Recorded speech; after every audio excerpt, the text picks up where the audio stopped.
Hello and welcome back to LA Rams Central. This is the 11th edition, the first official edition after the Vince Ferragamo interview. I am back, the beard is back, the whole shebang is back. So next time you see me, hopefully I'll get this disaster cleaned up. But in the meantime, I wanted to talk about a few things, mainly, in particular, obviously the Rams and the recent developments. As you guys saw my breaking news, it's gotten a lot of back and forth. There's a conversation going on right now on my discussion board on that video that I want to clarify some things. So I'm going to talk a little bit about the trade. I'm going to talk a little bit about what it means for the Rams. I'm going to compare the two quarterbacks in particular, what this means for current Ram quarterbacks. And ultimately, we're going to talk about the NFC North and the AFC North and the AFC East, minus the Patriots and Steelers because they get obnoxious amount of coverage. So I will not be covering them, about what they've done so far in free agency, not so much what they want to do in drafts. I'll also talk a little bit about the Rams scheduled in the Rams section. And then finally, I'm going to wrap it up with a little bit of a rant, some things to consider when it comes to the concussion issue, which I really haven't been wanting to talk about, but I'm going to. So first, I'm going to talk about the Nick Foles situation. Now, a lot of this rumor going around is, what are the Rams going to do with Nick Foles? What are the Rams going to do with Nick Foles? I fear what the Rams are going to do with Nick Foles is trade him. And I won't be surprised if he goes to Dallas. Now, let me explain why I think Dallas is a possibility. Number one, Dallas picks fourth. They're not going to trade their draft pick away to the Rams. That's probably not going to be an option. But you may be able to get a 2. Although I think that would really be pushing it. I think for Nick, you're probably going to get a 3 and a 5, maybe even a 5 and a 7. But they can at least stockpile some picks in the back end of things and maybe parlay that into something down the road, if anything. But Nick's the only one tradable. No one in their right mind is going to take Case Keenum. He's a joke, and everyone in the league knows it, which is exactly why the Rams made this move. Is because while they were trying to feed us a bunch of smoke that, Case Keenum's the guy, and we're going into the season with Case Keenum. And they very well may just be aware as the starter to give this kid some time. Although I think you take the training wheels off and you give him the rights to the car right away. That's what the Falcons did with Matt Ryan. And Flacco, you name all those quarterbacks that did that. So I think that needs to happen. The other thing that's been bantered around, and I've not only heard this here on my page, but I've heard this on the news. So I'm going to say this. I cannot reiterate this enough. The Rams did not get robbed in the deal. You want the number 1 overall pick, you're going to have to pay for it. And the Rams were in the perfect position to do it. At 15, yes, they could have drafted a wide receiver. But who in God's green earth is going to throw him the ball? I'm tired of this. Everyone keeps acting like the Rams shouldn't have given up all these picks. At 15, you're going to get a wide receiver. You're going to get defenders in the second round. You're going to get maybe a lineman or some other linebacker play in the third round, and everything's going to be okay. Meanwhile, you take the field with Case Keenum. You go 1-15 or 3-13 or maybe 7-9 again, and you're right back where you started. The Rams do not need to rebuild. Read my lips. For everyone out there that thinks this was a robbery, we do not need a rebuild. We have wide receivers. We have running backs. We have decent linemen. We have a defense. We need a quarterback. Now, either this is a quarterback-driven league or it isn't. If it's a quarterback-driven league, then you need to go get your quarterback.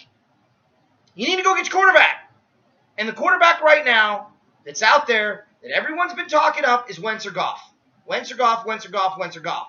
And where the Rams were picking, they had 0 chance of getting either one, which means they were going to pray Paxton Lynch was going to fall 15, which he wasn't, and he isn't. I'm telling you Paxton Lynch isn't going to fall to 15. I've said Paxton Lynch isn't going to fall to 15 even when the Rams are picking there. Because I think if he's there when the Saints are picking, the Saints are in the same boat the Cowboys are in. You have a quarterback, but don't you need a backup for the future? And who better to groom Paxton Lynch than a freaking Sean Payton and Drew Brees? He's not going to be there. He's gone. He's off the board. So what do? You go get your quarterback. And yeah, you give up a lot. You give up 2 1s. You give up 2 2s. You give up 2 3s because you don't need them. First of all, one of the 2s was a compensation pick, and one of the 3s was a compensation pick. Because I think the Rams traded the 3rd round pick away a few years ago or 2 years ago, and this one they got this year was a compensation pick that they now have given away. So really, they gave away 2 1s, a 2, and a 3. That's not a bad deal when you look at the breakdown of it. So it drives me crazy. It does. It really does drive me crazy because I'm listening to this. Okay? Who cares? Who cares? Their picks, yes, they're important, but you're not in rebuild. You're still one of the youngest teams in football. You are in LA, so if the receiving position really turns out to be a bugaboo, and it very well may, guys, I'm not arguing that. That's definitely a position we need to address. Okay? But you can address it in free agency, and maybe you already should have. So if you're pissed that the Rams traded the picks, maybe you should be more pissed that the Rams sat on their dairy heirs while all these players were free agents and went, nope, we're not going to do a damn thing. Now,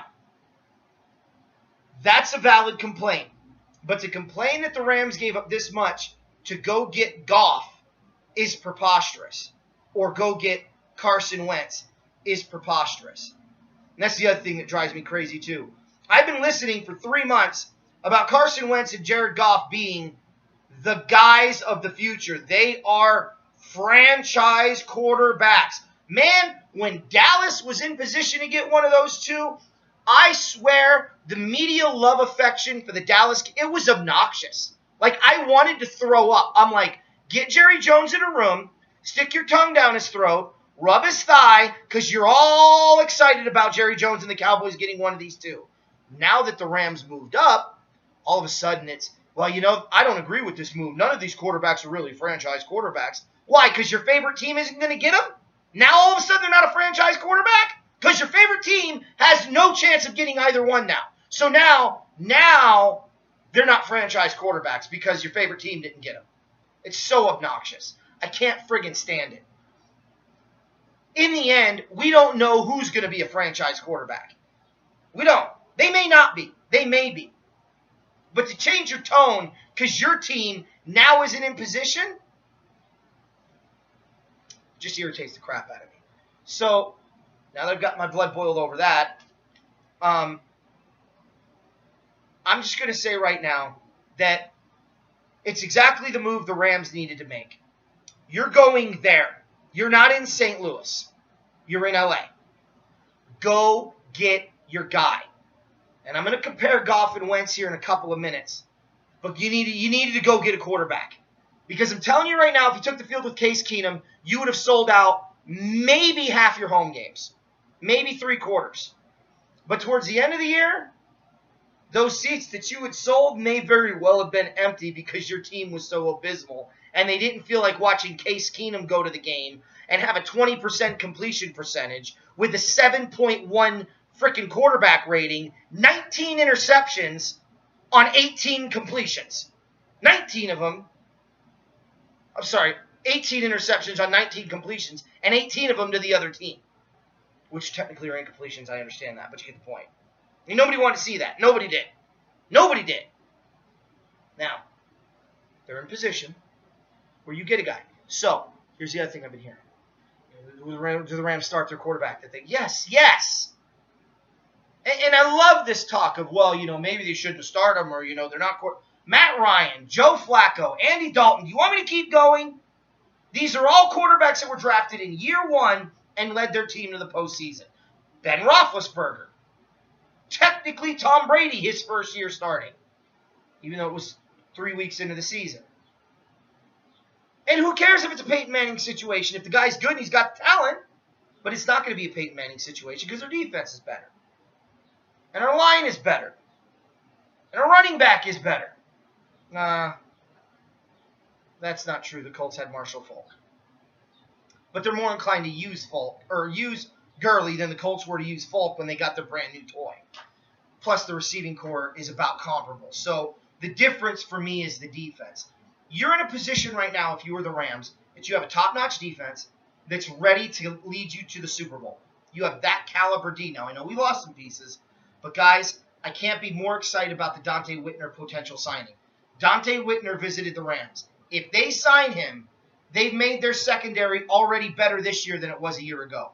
Because Dante is the real deal. And he will bring Dante's Inferno upon the heads of all the wide receivers that come over the middle against that defense. He is a man-child. He is nasty. He's a ball hawk. He's a tackler. And he's one of my favorites. I loved watching him play in Cleveland.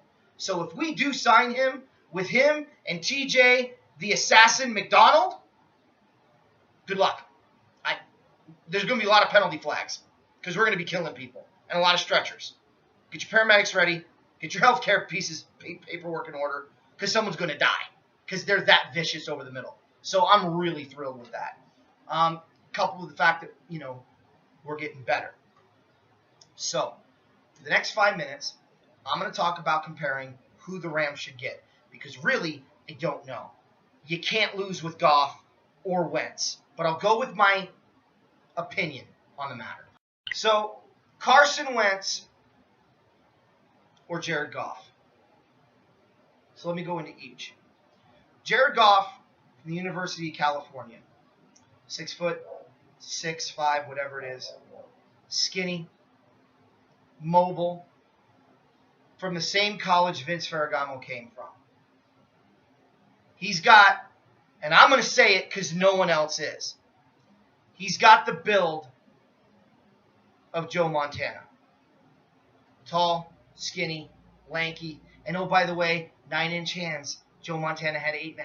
I don't know why that's a thing, but these, I'm going to say it, I'm sorry if you're offended, these retards in the National Football League really think that, oh, he's got 8-inch hands, 9-inch hands, he can't play quarterback in the NFL now. Because Ryan Leaf and his 11-inch paws made him a better quarterback?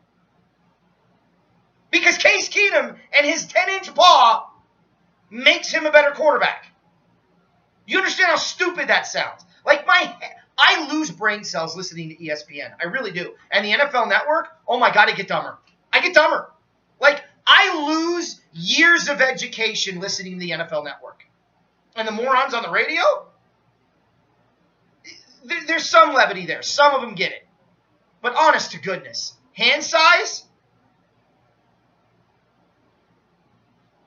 Like, there's a joke there I'm not going to make.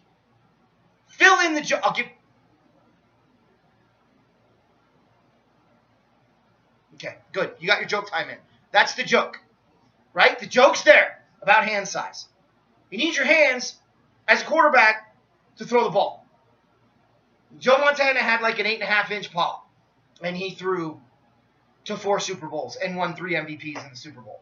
And how many league MVPs? I think 1 or 2. Yeah. Paw, hand size.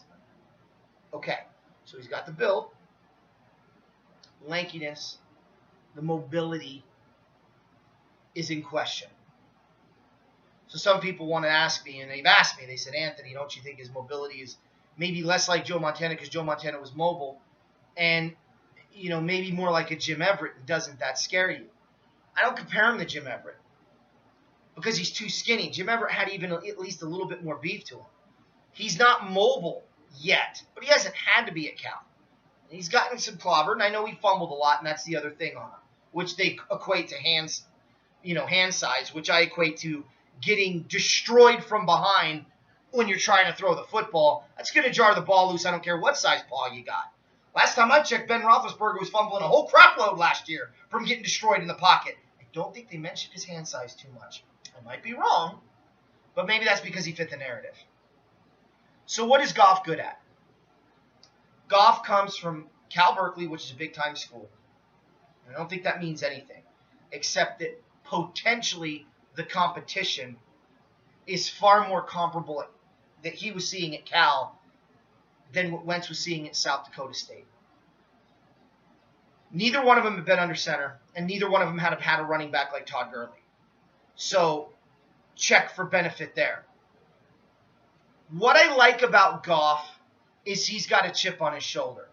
He was coming out of college as the top dog.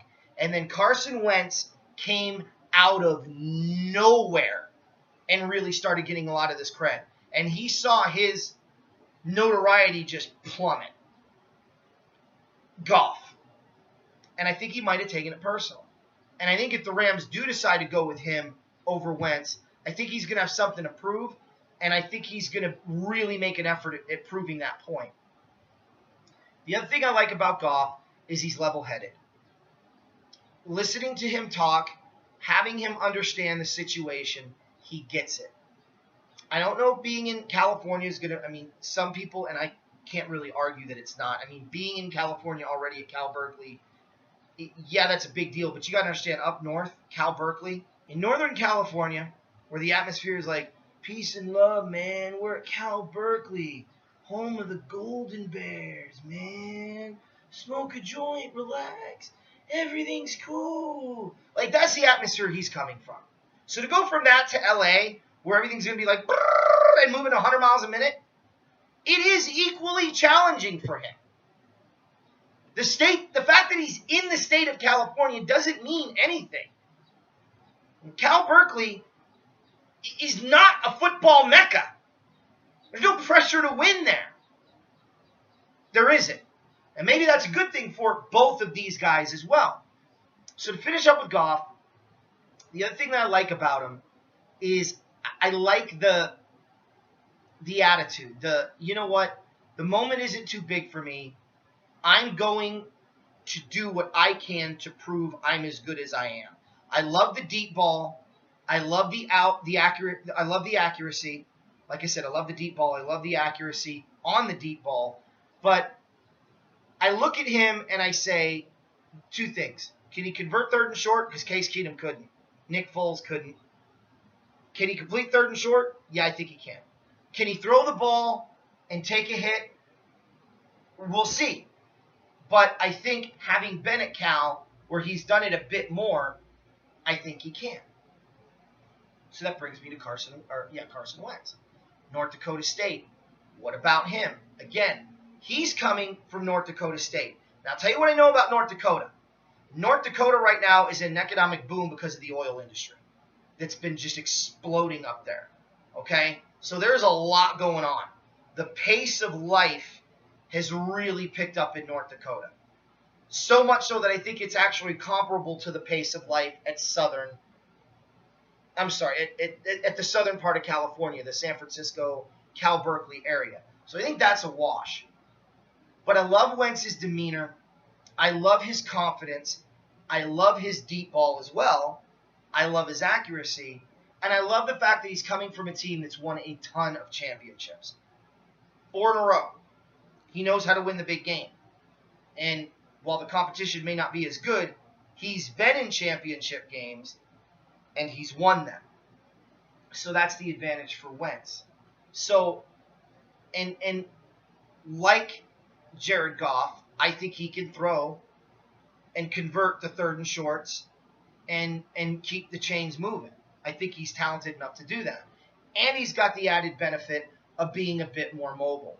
Now, who would I compare these quarterbacks to? So, I'm going to tell you my preference at the end, but let me tell you who I compare these two quarterbacks to. So, I think that Carson Wentz is actually a lot more, and I'm going to compare him to Ram quarterbacks, okay? I'm not going to compare him to other people. I'm going to compare Carson Wentz to Vince Ferragamo. Same build, same love of throwing the ball, the gunslinger mentality, and the mobility. Because I don't think Vince gets enough credit for being as mobile as he was. He was able to move in that pocket and make throws. Just watch the 79 divisional playoff game against the Dallas Cowboys. And he could take a pop when he needed to. So, of all the Ram quarterbacks I've watched, I think he's actually a blend between Vince Ferragamo and T.J. Rubley. Now, T.J. Rubley was the most, what's the word I'm looking for? The most agile quarterback the Rams had. You talk about mobility. No one had more mobility in a Ram uniform than T.J. Rubley did. Moving around, ducking and dodging and weaving. He was like Fran the Man Tarkenton. except not nearly as good, which is why he didn't last. Jared Goff reminds me a little bit of Jim Everett if I have to do a quarterback comparison. He's not as mobile. He'll make the big throw. He's a big guy, and he knows how to get the job done. Now, if you want me to compare them to quarterbacks, you're going to have to listen to this, okay? Because some of you may not know these guys I'm about to talk about. Carson Wentz is Danny White. That's who he reminds me of. He reminds me of Danny White. I haven't seen enough film to compare him to Fran the Man Tarkenton, or to Fran the Man, to Roger Dodger Staubach. And I'm not going to make that comparison because I think that's unfair. But I think Danny White, that kind of mobility and that kind of arm strength. With Jared Goff, and again, I'm not comparing him because of championships down the road, but Jared Goff to me has a similar feel to a Joe Montana, or maybe trying to think of a really good example, maybe a taller version of a Joe Theismann. Although Theismann was certainly more mobile than Goff is, this again, take the mobility out like you did with Joe Montana. I think all the other aspects of it, that's kind of what he reminds me of. I've been asked the question, guys, who would you take? Then Anthony, who would you take? Would you take Jared Goff? Would you take Carson Wentz? I can honestly say at this point, I don't have a preference. Either one is going to put the Rams over the top. I genuinely believe that.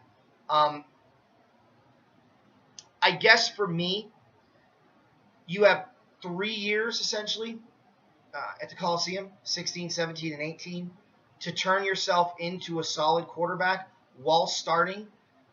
Then I'm going to go with this. If you believe that, and I do, if you believe the upside is greater with Carson Wentz, and I do. Like, I think Jared Goff is near peak. I think Carson Wentz, sky's the limit. So for me, I want Carson Wentz.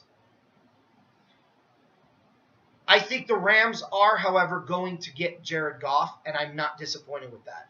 Because there'll be a little bit of room for improvement, and then you're going to get a top-tier quarterback. An Andy Dalton type certainly has the ability to be something even greater with that chip on his shoulder. I like Carson Wentz. I said that way back when we first did our draft show.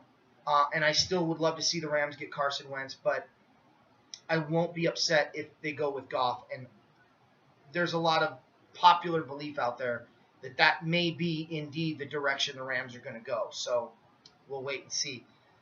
Right now it's 50-50, 60-40 Wentz, which if it is Wentz. But yeah. So last thing that came out is a schedule. I'm just going to talk about the first 3 games. First of all, me and Eric were right. So for you guys that watched our draft show, when we talked a little bit about the schedule, we talked a little bit about the Rams. We had said week 1, the Rams are going to be on Monday night against the 49ers. Now, it's not in LA.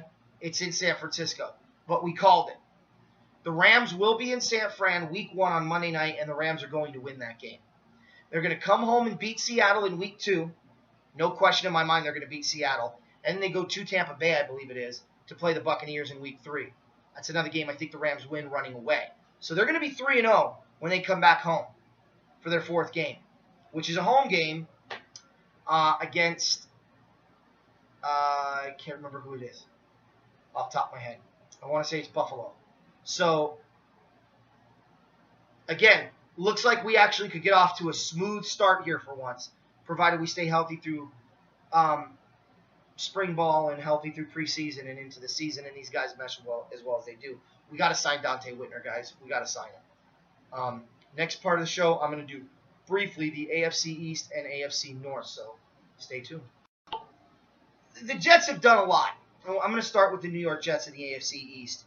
The Jets have done a lot. They acquired Ryan Clady for a 7th-round pick from Denver in exchange for a 5th-round pick. So for a 5th-round pick, they were able to get Ryan Clady and Denver's 7th-round pick. I don't know what the Broncos are doing. I don't know. You have Mark Sanchez as your quarterback. You're trying to get Colin Kaepernick. You've got some key pieces to your defense leaving. You're talking about Johnny Manziel, and you just lost your left tackle. What are you doing? Good job, Jets. You got yourself that backside tackle. They still don't have anybody for him to protect because Geno Smith will throw interceptions with 17 minutes in the pocket to throw. So I don't know who they're going to go with. They haven't re-signed Ryan Fitzpatrick yet. And then you look at their other pickups, Jeremy Ross, Bruce Carter, Daryl Morris. I think the Jets benefit, and I think they know it, which is why they're not offering Fitzpatrick such a big contract. I think they know they got as much out of Fitzpatrick as they could. And now they have nothing. Because Fitzpatrick coming back is not going to have that kind of year. What do you do? So, sorry, Jet fans. It could be a long year. And I like Bulls. The problem will not be your coach. But this looks bad. This looks really, really bad. But then again, it's on paper. And no one expected the Jets to be as good as they were last year either. So, we'll wait and see. But move-wise, not a lot, although the left tackle pickup in Ryan Clady was huge. The Buffalo Bills have been a bit busier. Lorenzo Alexander, Colt Anderson, Fernando Velasco, Zach Brown, Corey White, Leonard Hankerson, Jordan Mills, Robert Blanton, Jim Darby, Richie Incognito. I like that move. I like Richie. I don't care about the bully crap. You're a grown friggin' man. You're a grown man. You're a grown adult. You're getting bullied? You're a punk. You're a punk. I don't care. If you are actually going to tell me that a grown man was bullied by another grown man, don't play football. Don't play football. Why? Why is that a thing? You're a grown man. Bullying. Yeah, newsflash. You want your football players to be nasty, and it doesn't get nastier than Richie Incognito. So I like that move for the Bills. I don't think he's a locker room cancer. I think that as long as he's around men that have grown a set, he should be okay. But they've lost a lot. They've lost a lot in Buffalo, and not a lot of people all of a sudden now want to play for your coach. So I don't know what to say. It looks bad. It looks like the Patriots have an easy pathway to another division title. Or do they? Let me introduce you to the real threat in the AFC East. The Miami Dolphins spent time in getting Mario Williams, Issa Abdul, I think it's Quadus, or Acutis, I don't know how to say his name, Sam Young, C.J. Anderson, Jermon Bushrod, great pickup, Matt Moore, decent backup, Andre Branch, Daniel Thomas, Griff Whalen, never heard of him, Isaiah Peed, not a bad backup running back in a pinch or a guy to come in for a change of pace, Marquise Gray, Spencer Paysinger, but Mario Williams, C.J. Anderson, and Jermon Bushrod. I mean, I love what the Dolphins have done. Like, I think the Dolphins are going to really be in the conversation for a long time. I think they're going to be a threat, and I think that the Patriots are going to have their hands full with the Dolphins, and I think we're going to see a complete Miami turnaround. Now, I know on paper last year they were supposed to be better and they weren't, but I like what they've done. I mean, those are solid moves. When I look at the Jets and Bills, I say what you've lost and what you gained and what you had and what's expected from them this year as opposed to what they gave you last year. Miami heads and shoulders above everybody else. So that's my quick, sorry, I know it was quick, and we'll be more detailed when it comes to the draft and once we get into the season for those of you that are fans of all of these teams. But I want to give at least a little bit of time to them before I get into my rant and wrap the show up. So the AFC South, they extended Joe Flacco's contract in Baltimore. They signed Darryl Smith, Chris Canty, Sharice Wright. Ben Watson was a great sign. Eric Weddle was a great sign. Mike Wallace was a great sign. I mean, the Ravens are back. I expect them to win the division running away. They could be 12-4 this year because last year was not a Raven atypical season. And a lot of injuries, a lot of things going wrong. I just rolled off 3 straight great signings, not to mention the re-sign of Joe Flacco and the fact that he can hand the ball off if he needs to any one of those running backs because that line is so good. they'll be fine. They'll be great. And I think the Ravens are going to be a force to be reckoned with in the AFC North. What their record is, I don't know. Sorry, AFC North, I was right. I don't know what the record's going to be, but I think they're definitely going to be infinitely better than they were a year ago. And they have a top 5, top 10 pick. My goodness. What a time to be a Ravens fan. What about the Bengals? T.J. Johnson, Vincent Ray, George Iloki, Eric Winston, Adam Jones, Pat Sims, good sign. Brandon Thompson, Carlos Dansby, great sign. Brandon LaFell, I think, will be a good sign for him. They have Andy Dalton. They have all those running backs. They kept Pac-Man Jones, Adam Jones, which I mentioned on here. I think that was a great move. What happened on the wild card game, at the end of the game, that was football. That was football. And the refs blew it, not the players. And the announcers made it out to be a bigger deal than it was. I've gone on my rant on that. Adam Jones only mentioned the fact to the official that piece of human feces, the Pittsburgh Steelers linebackers coach, who I couldn't stand with, Porter, shouldn't have been on the field. There should have been a 15-yard penalty right there. And the fact they didn't was a screw job. That is a basic rule. How do you miss that? Not the Bengals' fault entirely. It is their fault, but not entirely. So we go to the Browns. What about the Browns? A lot of movement. Like the Hugh Jackson signing as head coach.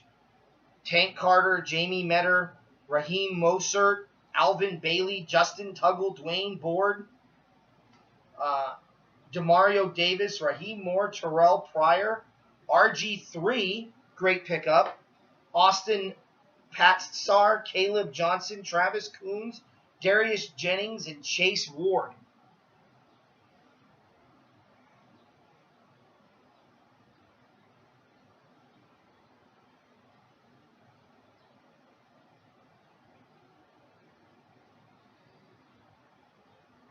Okay.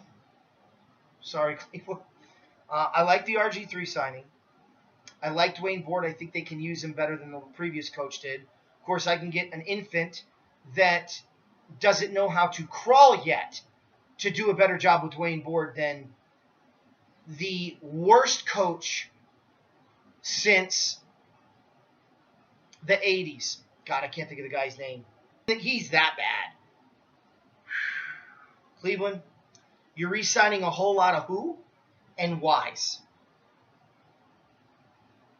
Now you're going to draft a quarterback? Well, maybe you go with RG3 and trade that second overall pick and get a crap ton of picks. Because if you draft a QB here, wow, you wasted a lot of money in RG3. Not sure what you're doing. I like the Browns. That's embarrassing. It's embarrassing. It's embarrassing. But, again, like all of this, time will tell. So, I'm going to wrap up the show with the final segment, which is me going on a rant about concussions. You're not going to want to miss this. And you're probably not going to agree with it either.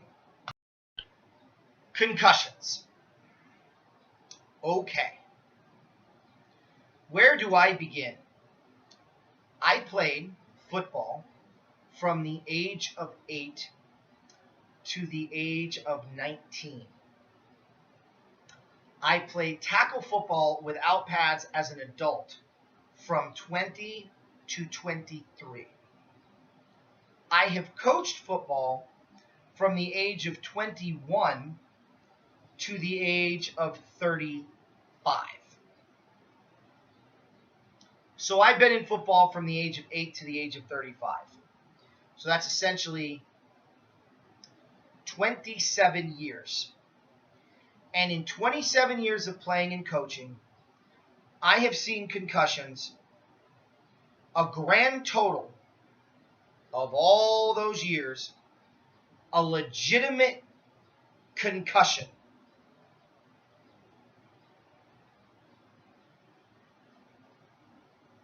10 times. Give or take 2. Now, I watched a game from 1985 between the Redskins and the San Francisco 49ers. And Gary Clark caught the ball, ran to the 5, and proceeded to get hit in the side of the head, helmet to helmet, with a head launch by Ronnie Lott, driving him from going this way to going this way. He popped up, signaled first down, dropped the ball, and did a little dance in front of Ronnie Lott's face and walked away. I'm going to say that again. He popped right back up, signaled first down, did a little dance in front of Ronnie Lott's face, and ran back to the huddle. How's it humanly possible? Because in today's football, the dude's coming out on a stretcher and we're hearing about how dangerous football is. So why are there so many concussions now? Well, they're more aware of it, Anthony. That's why. No, it's not.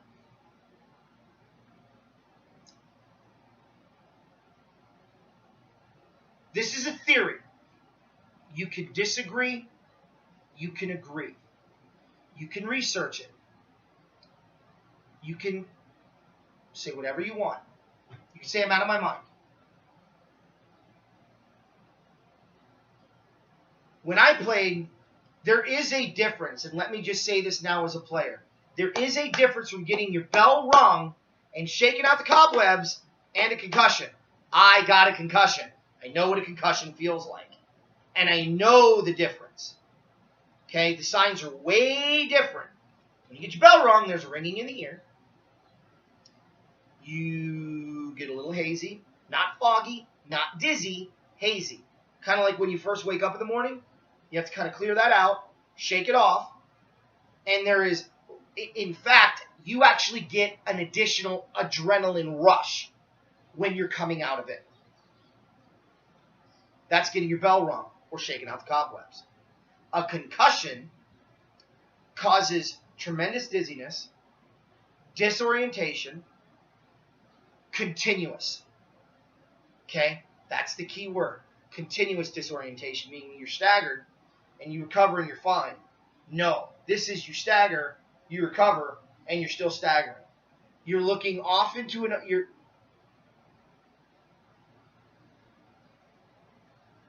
Yeah, I'm here. That's a concussion. Eyes get dilated. Sure, they get dilated when you get your bell rung too. But it's different. You also get extremely nauseous and you don't remember things. If they have instant memory from the hit, they're fine. Let them go back out and play. But they treat everything like a concussion now. Guy fell down, bumped his head. A concussion, either concussion protocol. Okay, you want player safety? Fine. Let me tell you something. When you do steroids, you are essentially taking fluid from the body and you are injecting that fluid into the muscle to inflate it, like a balloon. Right? 3 telltale signs. Acne, rage, and there's another physical one. But acne, rage, and I'm spacing the third one. But there's other physical signs that you can see. Muscles are way too defined. Like to the point where it doesn't make sense. You get a little muscle bump. So you'll have a bicep that's like blah, right? But then you'll get an additional little on top of that. That's abnormal. For those of you that watched wrestling back in the day. There was a guy named Big Papa Pump. John Steiner. That was his name when he was in the WCW. That dude had what I call the roid muscle. For those of you that saw the thing about Odell Beckman's cousin or whatever, They showed a picture of him holding onto a bar and flexing his abs. Those abs are overdeveloped. That is a clear sign of steroid use. So, what happens when you do steroids? Where does the fluid come from? Well, the fluid's not going to come from here because there's too much body mass, and it's using it anyway for the pecs and the abs and everything else. So there's two places it's going to take the fluid from: the lower extremities or the head. Now, if you're doing steroids and you're doing leg workouts like a lot of these NFL players, well, then it can only come from one place. And when you drain fluid from the skull, the brainal fluid, it doesn't do it a lot because obviously you need it too. The body's not stupid. It's not going to go, we'll take it all and now you're dead. No, it doesn't do that.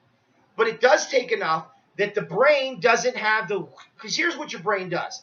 In your head, it goes whoosh, whoosh, whoosh, whoosh. When there's less fluid, it goes whoosh, thunk, whoosh, thunk. That causes concussion. So why are more players getting concussions now? Because the NFL went from 80% of their players on steroids to, my guess is, between 99 to 99.9% of its athletes on steroids. Yeah, I said it. Now, if that surprises you, you're an idiot. You're an idiot. People don't get that big. I don't care how much they lift. They don't run 4.3 40s while bench pressing or squatting 750. It doesn't happen. That's what HGH, steroids, and these things do. You accept it as a fan. It's like watching wrestling. If you think those wrestlers actually have that body, I don't know what to tell you. You're an idiot. You're getting an education. Listen and learn some things.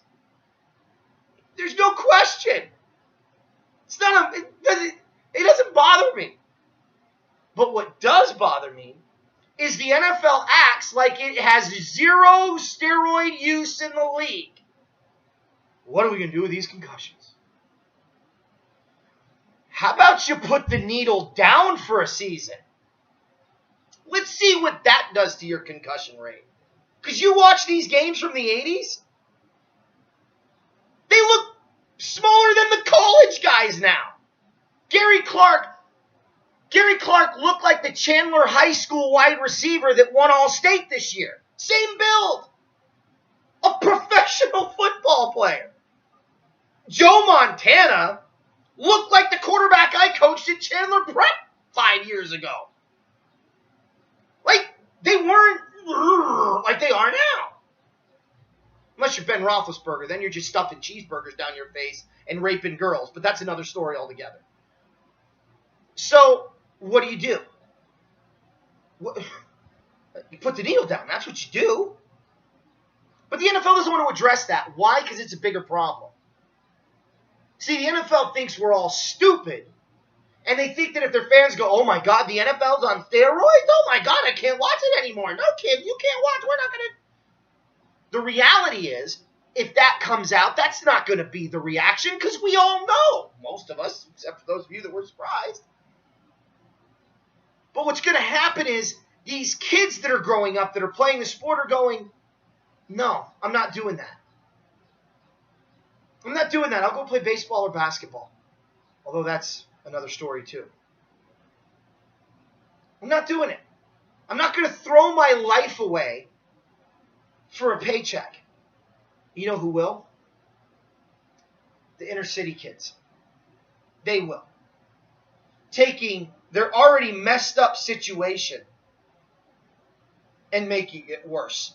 Because less than 1% of them are going to go pro too. So then what you're going to eventually get is what you have in the NBA, with the exception of Steph Curry. You're going to have a league full of thugs and hoodlums, which is only going to cause bigger and more problems. Why? Because they're on roid rage. It's not their fault. I'm not saying that they're thugs and hoodlums because of the city they came from or their background. It's the nature of the beast in which they're doing things. And if they come from that background and they're doing those things, it's only going to exasperate the situation. And you're going to get less and less talent because more and more people are going to opt out. And that's what the NFL doesn't want. What they don't realize is by not getting in front of this now and addressing this as the cause of concussions, the concussion thing is driving more and more parents away from letting their kids play football. And that's transcending all backgrounds, all races, all money, all financial backgrounds, everything. The rich mom to the urban city, to the inner city mom is saying, not my kid. I am not going to ruin his life over a sport that's that dangerous. But see, the problem that I have is you listen to these guys on ESPN. You listen to these guys like Mike and Mike in the morning. They won't talk about this. They actually have the brass to talk about fighting in hockey might need to go away because, it causes concussions, Mike. Yeah, it does cause concussions. It causes concussions? You're going to tell me that a football player getting hit, that causes concussions with full gear. Yet a boxer going, that doesn't cause concussions? No padding in the face. Just fist in face. Like a medicine bag. Or what about the MMA? Where the goal is to knock them out. Unconscious. What is unconscious? That, my friends, is a stage 6 concussion. That's it. You only lose consciousness in a stage 6 concussion. So whenever somebody gets, and they're out cold, and they're like trying to wake them up, oh my God, grade 6. Grade 6. Major bruising of the brain. I don't hear them banning MMA. Matter of fact, Mike and Mike were like, oh, how wonderful is, I love the MMA. I'm such a fan. Yet you're going to call football barbaric in some cases. Oh, it's ridiculous what the Bengals and Steelers are doing on that field. That was horrible. That was pathetic. I can't believe that's barbaric. It's barbaric, Mike. Hey, you see the MMA and watch a fight with a guy? Really? Really? I can't be the only one whose brain is ready to explode. I get a little heated when it comes to concussions because it is preposterous how stupid people are. The NFL has a steroid problem. Major roid problem. And it's causing concussions. It's as simple as that. It has nothing to do with the gear. It has nothing to do with the speed of the game. It has nothing to do with the rules of the game. It has nothing to do with anything other than the needle. Or the HGH, or the human growth hormones, which is HGH. It's the crap they're putting in their body that's causing these problems. It's really that simple, folks. But the NFL's made a calculated decision. Do they address this problem and lose potential football players in the pool? Or do they play the concussion story and hopefully by making efforts they can keep their pool intact? What happened to baseball when they took the steroids out? Sport's better. It's a better sport. It's more fun to watch. This year, we might actually get somebody to 50 home runs. For the first time, in my opinion, since the 70s, we might see someone get to 50 home runs in a season without taking the juice. And to me, that is bigger and that is more enjoyable and memorable than what Barry Bonds and McGuire and Sosa did. Because it's real. Why do we have concussions in football? That's why. And you can agree with me and go, oh, I'm going to show this to everyone. I never thought of that. Or you can lambaste me. Please don't unsubscribe me, but you may very well do that too, and that's your choice. You can continue to be blind to the reality and play to the narrative, or you can realize what the reality of it is. Because they hit harder back then, guys. They hit way harder in the 80s and 90s. And there wasn't nearly as many concussions. And don't give me that crap that they weren't as documented, because that's a load of smoke. You don't pop right back up, signal first down, and do a little dance unless you were not hurt. And today, that hit would have caused a penalty, would have caused a fine, would have caused a conversation on the local medias all over the place about the barbaricness of football, and that guy would have been carted off on a stretcher, and everyone would have been, oh my God, I hope he survives, and it would have been a big old story for 3 months. That's the sad reality of it. That's the sad side effect of it as well. One last thing I'm going to mention. A buddy of mine told me this. NASA tested a helmet, a football helmet, the more recent football helmets. They put 3 eggs in a helmet, and they had a car hit it at 30 miles an hour. Boom, 30 miles an hour. Not a single egg was cracked. Now you tell me how eggs aren't going to crack when hit by a car in a helmet, yet somebody's brain. Now, I would love to know if you guys can find that same study. The fastest guy in the NFL right now runs at a 22-mile-an-hour clip. Darrell Green, when they clocked him, runs at a 24, 25-mile-an-hour clip. So, big difference. So, he's still the fastest man in football. Congratulations, Darrell Green. But that's going to be it. So, I went on my rant. I really, really want to avoid concussions, but I figure 11 episodes in, this might be a good time because you guys know me, and hopefully you respect me enough that you can take something that maybe you don't agree with and swallow this pill a little bit and listen to it and maybe even learn something. But I enjoyed being back. It's great to be back. I'm sorry I was out for so long. Being a teacher required my time, and with standardized testing in Arizona, I needed to be on top of that. So I took a 2-week hiatus. I am back. I will be back next week. I will try, though, in the future to let you know if I'm going to be gone for a period, because I know there's going to be another 2 or 3 week period there where I'm going to be obsolete, out of the equation. But that won't be for a while. So I hope you guys enjoyed LA Rams Central's 11th episode. And please give me your comments down below as usual. And if you liked what I had to say and you think other people should hear it, then by all means share it. And if you didn't like what I said and you want to comment, if you liked what I said and you want to comment, you guys know I'll always start the conversation with you guys if I can. So hope you guys enjoyed LA Rams Central, the 11th episode. This is Anthony Manna. Have a wonderful weekend.